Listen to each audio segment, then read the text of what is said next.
Welcome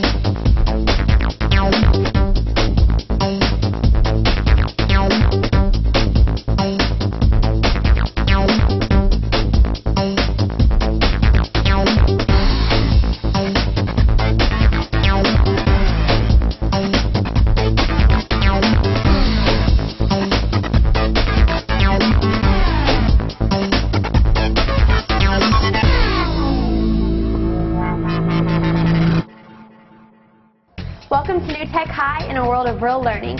But don't take my word for it. Come on in and see it for yourself.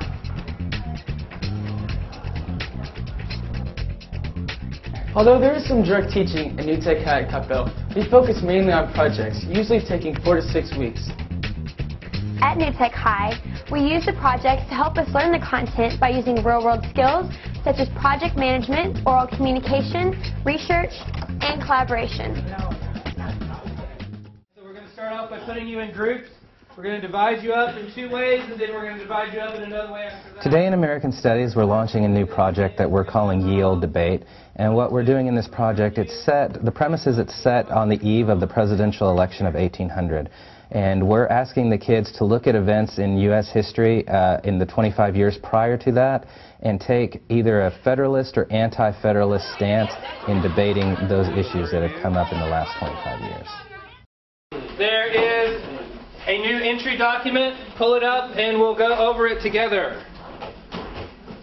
The entry document is something that we get at the beginning of each project. It may take different forms. It may be a video, it may be a PowerPoint presentation, it might be some cool new online program that they're going to showcase for us, but it's something unique for each project. Just gives us an idea of what we're going to be doing. It tells us what our final product will be, and it also gives us an idea of the content that we're going to need to be learning so that we can create our list of knows and need to knows to help us get started with the project. Let's talk about what we know from this entry document.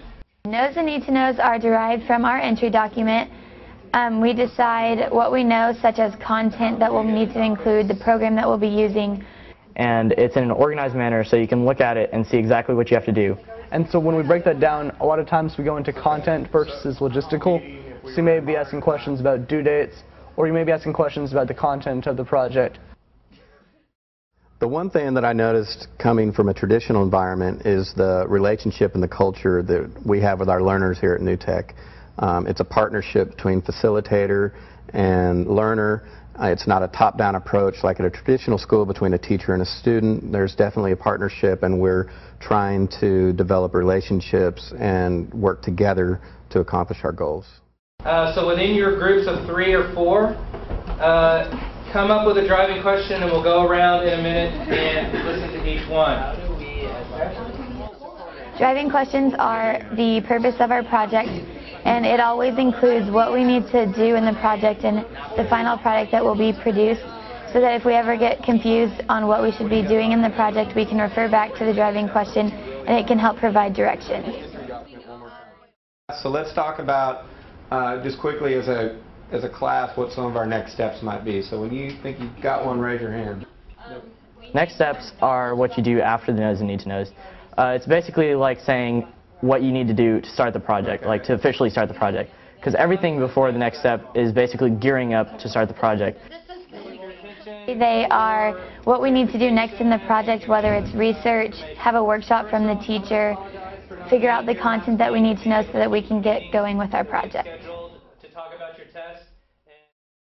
You need to do a social contract with your group of 3 or 4. Whatever you are. The social contract is a document that each team creates at the beginning of the project, and it's going to make sure that the team is on the same page. It's going to provide contact information for the team so that they can stay in touch and meet outside of class.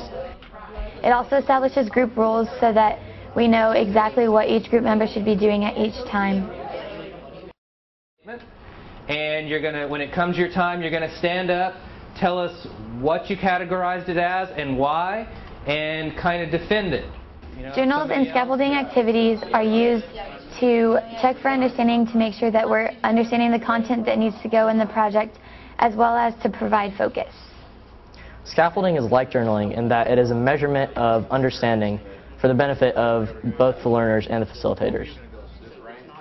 This is the Federalists because they liked the Constitution and they thought it was way better than the Articles of Confederation.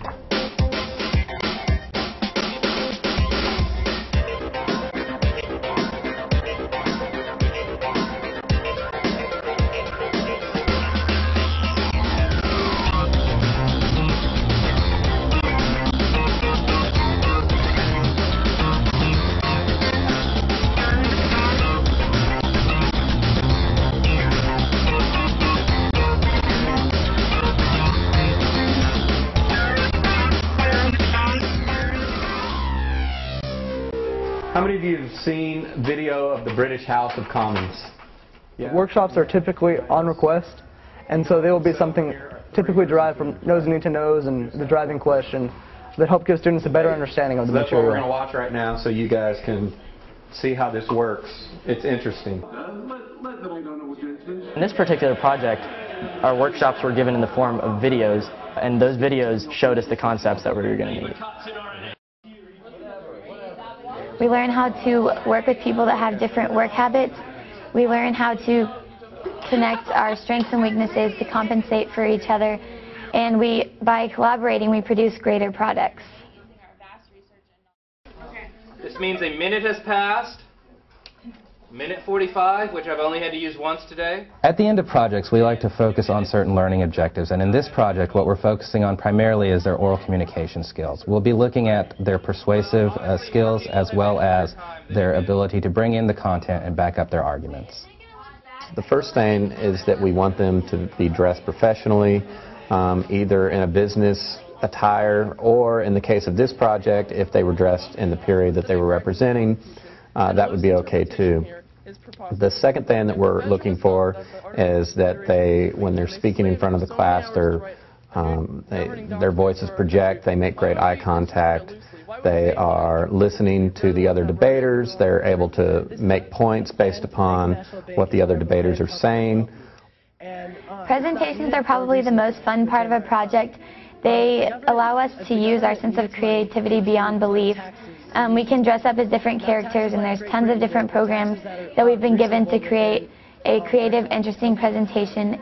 By asking them to present that to us orally, what they're showing us is that they get it. And if other students ask questions about them during the debate, or if we ask them questions during the debate, they need to be able to answer those questions in a way that shows to us as the facilitators that they understand what it is that they were supposed to be learning. And that's a brief The 90-degree angle, you have to know that.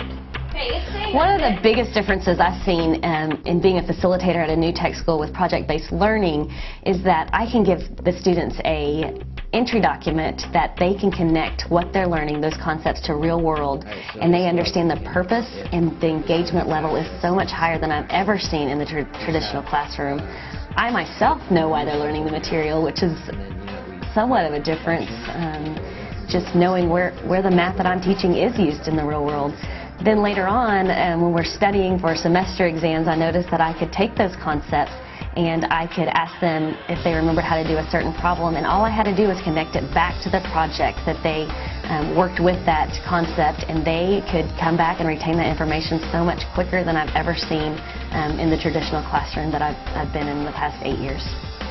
One of the reasons why I think learners are more engaged at New Tech than they would be in a traditional setting is the connections that they're able to make on many different levels. They're able to connect to prior learning, they're able to connect to real-world applications, they're able to connect to different disciplines within the school, and all of those things allow them to connect to one another, connect to their facilitators, which engages them in ways that really you don't see at other schools.